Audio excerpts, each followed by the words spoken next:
Dios les bendiga, hermanos, en este hermoso día. Este martes de textos fuera de contexto. Sabe, dentro de lo que a mí compete, he sentido una gran preocupación. No soy especialista en la materia, no soy una persona que, digamos, que tengo una gran trayectoria para poder tener peso en la materia. Sin embargo, sí me consterna, me da vueltas en la cabeza saber que la iglesia del Señor eh, se está percibiendo las escrituras desde una perspectiva muy, pero muy superficial. Me da pendiente por aquellos hermanos que están estudiando la palabra sin escudriñar, sin sacar la esencia de lo que Dios quiere decir. Entonces, en base a ese sentir que Dios ha puesto en mi corazón, he decidido empezar con esta presentación de cada martes publicar dentro de lo que me sea posible, ¿verdad? Publicar un estudio corto de textos fuera de contextos, con el fin de ayudarles a comprender de una manera más clara la escritura. El objetivo específico es exhortarles, animarles, a ayudarles de alguna manera como yo fui ayudado a escudriñar la palabra, tomando algunos eh, matices o algunas herramientas, haciendo uso de comentarios, de diccionarios para poder decir o llegar a la verdad de lo que Dios quiere escuchar. Amén. Repito, no soy una eminencia en el tema, no lo soy, ni aludo serlo, no para nada, pero sí tengo una gran preocupación. Entonces, yo puedo errar, de antemano quiero decirles, yo puedo errar, la ortodoxia no va a errar, así como tampoco la escritura va a errar. ¿Por qué? Porque la escritura es meramente inerrable, es inspirada por Dios, entonces la escritura no erra. Quien erra somos los seres humanos a la hora de interpretar y más aún cuando no seguimos el patrón, la línea de lo que la escritura dice. Yo entiendo a cada uno de mis hermanos, desde miembros hasta pastores, que a lo mejor sea por el tiempo, la sinergia del trabajo ministerial, los hermanos en casa, la falta de costumbre de sentarse, de apartar un tiempo para leer, no puedan llegar a un examen del texto dentro de su contexto, ¿verdad? Y hacer declaraciones muy superficiales. Así que si a usted le interesa seguir pues mm, examinando la palabra, le voy a pedir que me mande un mensaje. Este video le va a llegar a usted eh, por una difusión de WhatsApp, pero el video estará alojado en el canal de YouTube a nombre de Rubén Felipe Arcaraz.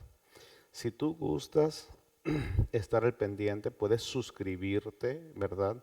Para que puedas, y activar la campanita para que puedas recibir notificaciones cada vez que subamos un video, incluyendo las predicaciones de los domingos o las exposiciones de los domingos, más bien dicho.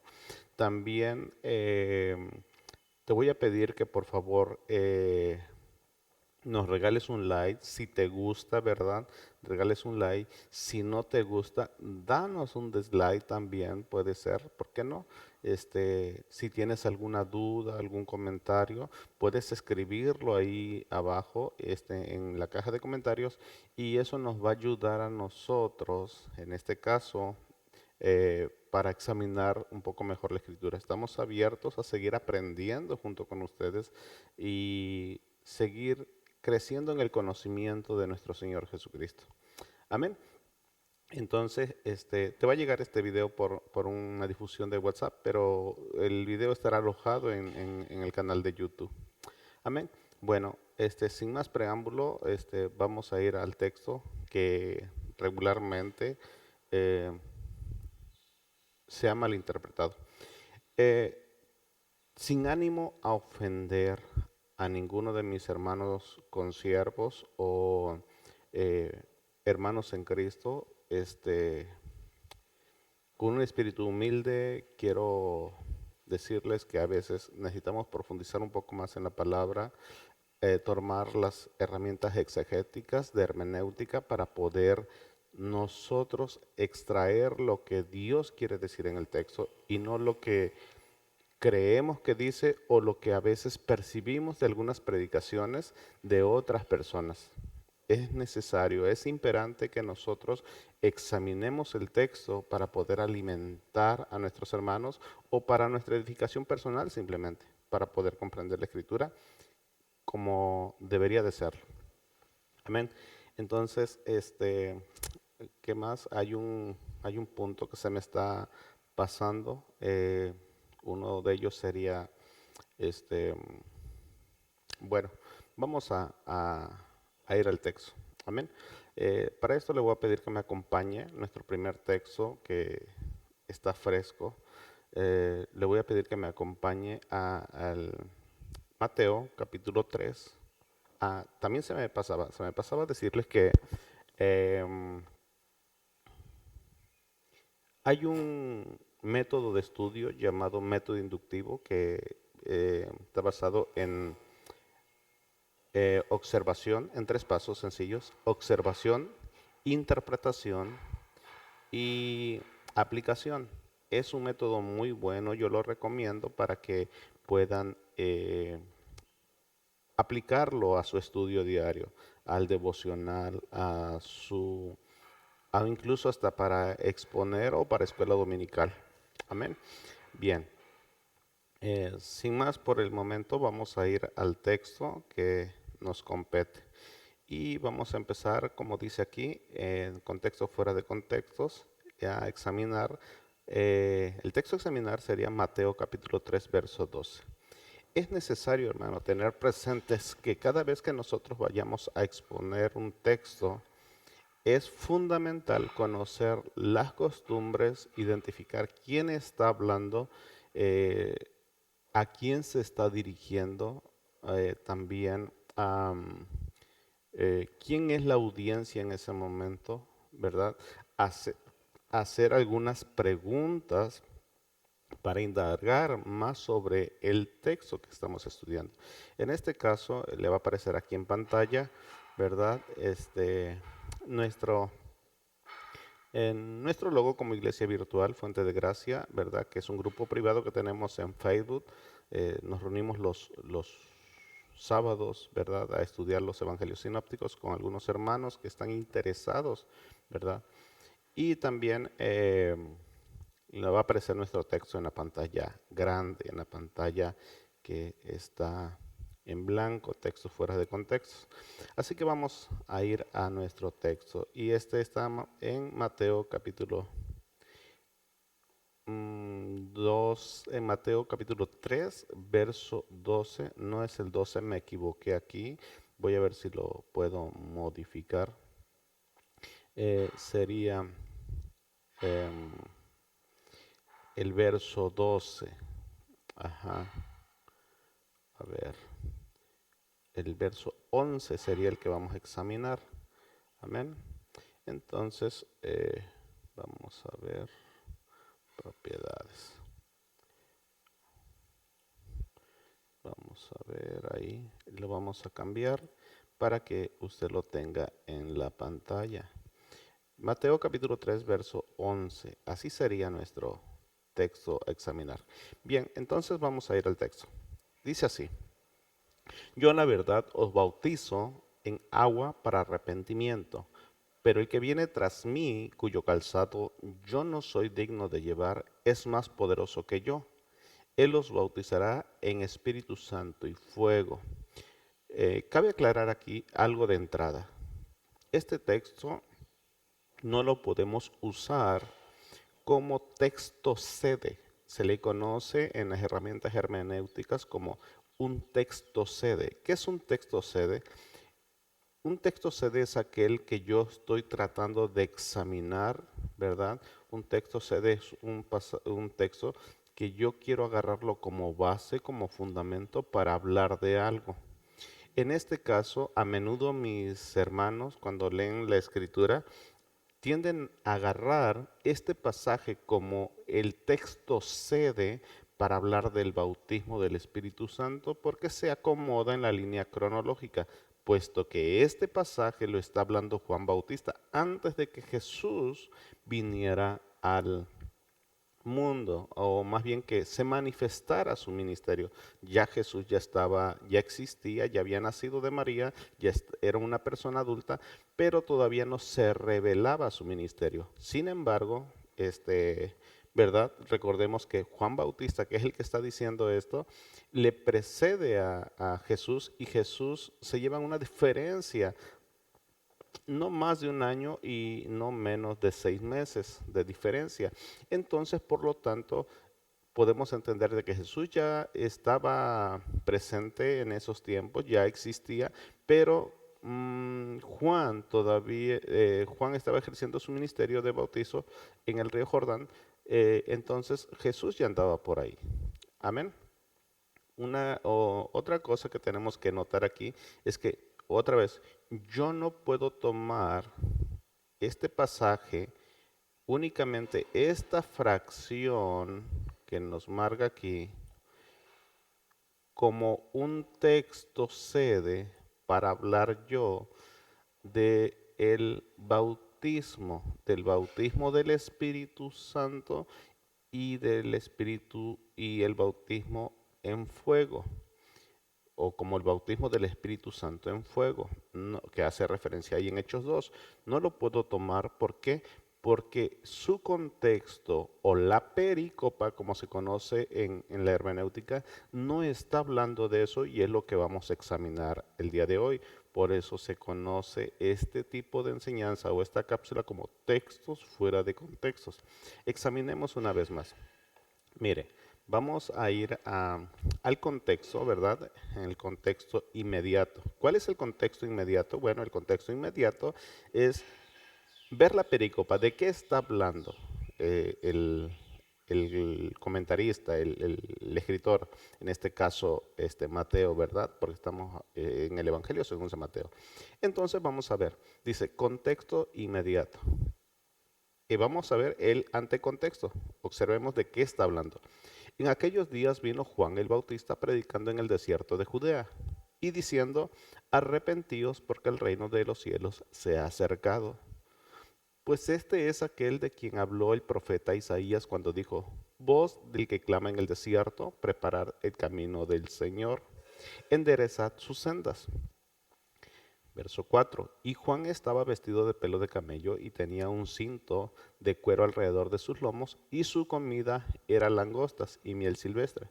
Y salía a él Jerusalén y toda Judea y toda provincia de alrededor del Jordán, y eran bautizados por él en el Jordán, confesando sus pecados. Amén. Bien, dice, al ver él que muchos de los fariseos, de los saduceos, venían a su bautizo, les decía, generación de víboras, ¿quién os enseñó a huir de la ira venidera? Haced pues frutos dignos de arrepentimiento y no penséis decir dentro de vosotros mismos, Abraham tenemos por padre, porque yo os digo que Dios puede levantar hijos de Abraham aún de estas piedras. Y ya también el hacha está puesta a la raíz de los árboles, por tanto todo árbol que no da buen fruto es cortado y echado en el fuego. Ese es el antecontexto del pasaje que estamos examinando. El texto que regularmente se extrae para hablar como un texto sede, para hablar del bautismo del Espíritu Santo y fuego, es este. Yo a la verdad os bautizo en agua para arrepentimiento, pero el que viene tras mí, cuyo calzado yo no soy digno de llevar, es más poderoso que yo, y Él os bautizará en Espíritu Santo y fuego. Amén. Bien. Ya vimos, ya identificamos de lo que viene hablando, de quién está hablando. ¿Quién está hablando? Mateo está registrando los sucesos porque él está tratando de convencer, de mostrar a Jesús el Salvador en su evangelio. Él está hablando de una cultura judía. Como tal, como está hablando de una cultura judía, por lógico, está hablando, sabe de lo que están hablando, ¿verdad? Ellos, por eso está usando un lenguaje que le entiende y usa la expresión como esto fue para que se cumpliera lo dicho por el profeta Isaías, voz que clama en el desierto, preparad el camino del Señor. Entonces ellos estaban relacionados con esa profecía y los judíos entendían lo que estaba Mateo tratando de plasmar. Pero quien está hablando, Mateo relata lo que Juan Bautista está hablando, ¿verdad? Y Juan Bautista realmente lo que está haciendo es confrontando a la generación de víboras. ¿A los quién? Bueno, veamos un poquito más atrás. Dice en el verso 7, al ver él que muchos, a ver si lo puedo poner en amarillo para que podamos observarlo, o bueno, a ver, el marcado, que muchos de los fariseos y de los saduceos venían a su bautizo y les decía generación de víboras, quien enseñó a vivir de la ira venidera. Entonces podemos ver con claridad que realmente Juan estaba confrontando a esta cultura porque miraba en sus corazones lo que ellos trataban de hacer. Dice, ¿quién os enseñó a ir de la ira venidera? Y luego entonces exhorta, haced pues frutos dignos de arrepentimiento, o sea, no lo hagan superficial y no penséis de decir dentro de vosotros mismos, Abraham tenemos por padre, o sea, no traten de justificarse. Volvemos atrás un momento, ¿verdad? Y vamos a ir a, a este hacia adelante ahí y dice, y ya también el hacha está puesta a la raíz de los árboles, por tanto todo árbol que no da buen fruto es cortado y echado en el fuego, dice aquí. Bien, echado en el fuego. Entonces podemos ver que Juan está tratando de exhortar y de demostrarles que hay un castigo, hay un juicio para aquellas personas que no lo hacen, que no tienen un arrepentimiento genuino, que simplemente fingen su conversión.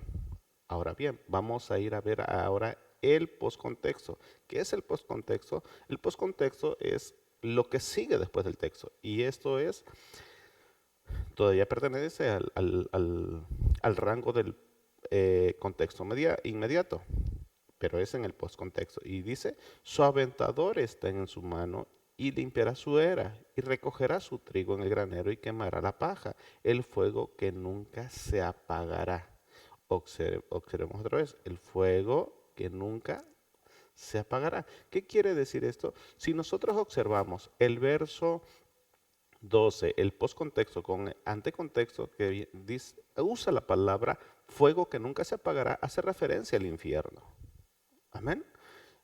Y en el antecontexto dice echando en el fuego. El fruto dice, todo árbol que no da buen fruto es cortado y echado en el fuego. ¿Qué quiere decir esto? También está haciendo referencia al fuego del infierno. Entonces, por consecuente, no podemos pensar que la palabra fuego en esta parte de Mateo 3:11 no hace referencia a un bautismo del Espíritu Santo como fuego. No está hablando de eso. El primer argumento que podemos ver sobre esto es que primeramente no está hablando con los creyentes que se acaban de bautizar, está exhortando a los fariseos. Son personas que no creen, son personas inconversas, personas que no han tenido un verdadero arrepentimiento. Como tal, lógicamente, ¿verdad? Ellos no pueden tratar de o pensar que Juan está haciendo una declaración a futuro de un bautismo del Espíritu Santo y fuego. Vamos a examinar o vamos a sacar a relieve hacia afuera realmente qué es lo que quiere decir con esta expresión, Juan. Él os bautizará en Espíritu Santo y fuego. Cabe mencionar que si tú vas a una transliteración en otras versiones de este pasaje, no nada más aparece la palabra santo y fuego, sino que aparece un poquito diferente porque contiene la I, pero mm, bueno, contiene la I, pero agregando un nexo más. Observe la versión Félix Torres Amat. Dice, yo a la verdad os bautizo con agua para moveros a la penitencia, pero el que va a venir después de mí es más poderoso que yo y no soy yo digno ni siquiera de llevar las sandalias. Él es quien ha de bautizar en Espíritu Santo. Observe, en el Espíritu Santo y en el fuego. Recordemos que la Torre Samat, aunque es una versión latinoamericana, está un poquito más apegada al texto original, aunque use otras expresiones. La otra es, yo os bautizo con agua para arrepentimiento, pero el que viene después de mí es más poderoso. Esta es la Biblia del día. Poderoso que yo, y ni siquiera merezco llevar las sandalias. Él os bautizará, otra vez, Él os bautizará en Espíritu Santo y con fuego, dice en esta versión. Ahora, la nueva traducción viviente dice, yo bautizo con agua a los que se arrepienten de sus pecados y vuelven a Dios, pero pronto viene alguien que es superior a mí, tan superior que ni siquiera soy digno de ser esclavo y llevarle sus sandalias. Él los bautizará, observe, Él los bautizará con el Espíritu Santo y con fuego, dice también igual que la Biblia al día. Ahora veamos la palabra de Dios para todos en el texto que nos compete. Dice, yo os bautizo con agua como demostración de que han cambiado de su vida, pero en el que viene después de mí es más poderoso que yo, ni siquiera merezco quitarle las sandalias. Él los bautizará, otra vez, Él los bautizará con Espíritu Santo y con fuego. Observemos que aparece aquí un contexto, perdón, un nexo más, que es la palabra con fuego. Esto añade otra certidumbre a este pasaje. Por eso yo le animo que cuando usted vaya a estudiar la palabra, tiene que tener otras versiones ahí, o por lo menos un Nuevo Testamento, si es un pasaje del Nuevo Testamento, un Nuevo Testamento o una Biblia interlineal para que pueda ir al texto en el idioma original. Amén. Entonces podemos observar que efectivamente aquí no está hablando de un bautismo, no está hablando de un solo bautismo, Espíritu Santo y fuego. No, no, no. Está hablando de dos bautizos. Está hablando de que bautizará con el Espíritu Santo y con fuego. Entonces quiere decir que son dos bautizos. La Torre Samar, repito, dice, os bautizará y de a quien ha de bautizarlos en el Espíritu Santo y en el fuego. ¿Sí? Habla de dos bautizos. Ahora, regularmente nuestra cultura o nuestra teología pentecostal nos hace creer, o nuestra historicidad pentecostal nos hace creer que esto es un solo bautizo y que Juan está profetizando o declarando un evento futuro que pronto serán bautizados con el Espíritu Santo en fuego, haciendo referencia a Hechos 2, pero no se refiere a eso. No es este el texto sede que compete para hablar de eso. Por eso es muy necesario que a la hora que cuando predicamos, enseñamos, compartimos la palabra, no podemos usar este texto para eso. No se puede usar. Tenemos que sacarlo de nuestro textos para poder comprobar el bautismo del Espíritu Santo. Aleluya, gloria al Señor. Ahora, ¿qué es lo que quiso decir Jesús? Jesús está tratando de decir en este pasaje que hay dos bautizos, dos bautizos. Bueno, está Juan diciendo que Jesús tiene la capacidad, tiene la facultad de bautizarlos con dos bautizos. ¿Cuál es el bautizo? Bueno, es sencillo. Toda persona, quiero que ponga atención aquí, hermano. Toda persona sobre la faz de la tierra seremos bautizados por Jesús en alguno de estos dos bautizos. Todos, repito otra vez, todos los seres humanos sobre la faz de la tierra seremos bautizados por Jesús en alguno de estos dos bautizos. O seremos bautizados con el Espíritu Santo o seremos bautizados en el bautismo de fuego. ¿Cuál es el bautismo de fuego? Bueno, el verso 12 lo puede señalar. Dice, su aventador está en su mano. ¿Qué es un aventador? Bueno, la escritura menciona que un aventador es una especie como de una pala en forma de trinche. Los agricultores lo hacían para separar el trigo de la paja. Por eso dice, limpiará su era y recogerá su trigo en el granero y quemará la paja en el fuego que nunca se apaga. Su aventador, el aventador, Jesús tiene el aventador en su mano. Entonces, ¿qué es el aventador? El evangelio de alguna manera. ¿Por qué es el evangelio? Porque el evangelio separará a aquellos que serán bautizados con el Espíritu Santo y los que serán bautizados con fuego. Entonces, los agricultores agarraban la pala, aventaban la paja hacia arriba y el viento separaba el trigo de la paja. La paja se iba, el trigo caía y entonces la paja se separaba del trigo y entonces la paja era quemada en el fuego que nunca se apaga, haciendo referencia al infierno. Amén. Entonces podemos ver con claridad que este pasaje no está hablando del bautismo del Espíritu Santo como la evidencia de hablar en lenguas de fuego, como lo dice Hechos 2.